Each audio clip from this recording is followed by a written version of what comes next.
الحدود فين؟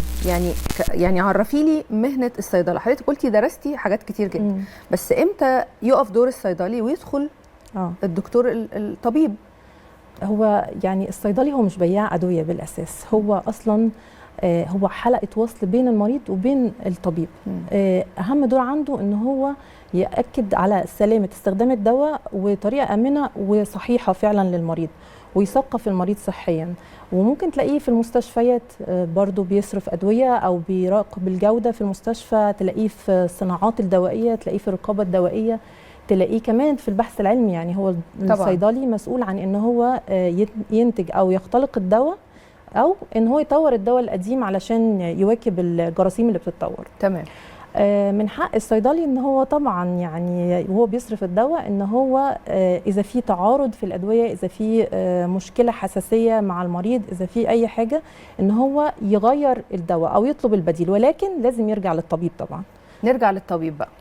رايك ايه في حضرتك لما تدي روشته المريض ويروح للصيدلي والصيدلي يقول له لا انا هغير الادويه دي او ادي لك بديل من غير الرجوع ليك؟ رايك ايه حضرتك؟ طيب انا هرجع بس خطوه ورا الاول. لا من غير خناق. هرجع خطوه ورا الاول. هو المفروض في المستشفيات بيبقى في حاجه اسمها الصيدله الدوائيه، ودول المفروض احنا بنرجع لهم كاطباء. لما باجي اكتب الدواء برجع له في الروشته، بيراجعها ورايا لسببين.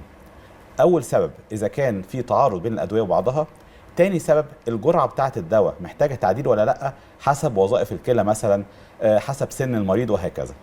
فالمفروض ده دور حاجه تخصص اسمه الصيدله الدوائيه. للاسف لسه ما انتشرش ما فيه الكفايه، بس في الحمد لله في البلد دلوقتي ترند ان هو بدا يزيد وبدا يخرج اعداد اعلى وبدا الناس كتير تدرسه. الدور ده هو كان قبل كده بيقوم بيه الصيدلي في الصيدليه، كان لسه ما كانش منتشر الصيدله الدوائيه جوه المستشفيات اللي هي الكلينيكال فارماسي. المفروض الصيدلي بيراجع الدواء ويشوف لو في تعارض، بيقول لي خلي بالك في تعارض بين كذا وكذا. ساعات ممكن اقول له لا انا عارف ان في تعارض، او كويس انك قلت لي، بس في مشكله اكبر انا محتاج اعالجها. فلازم يكون في تواصل في الاخر، هو ما فيش شخص بيشتغل لوحده، هو تيم وورك.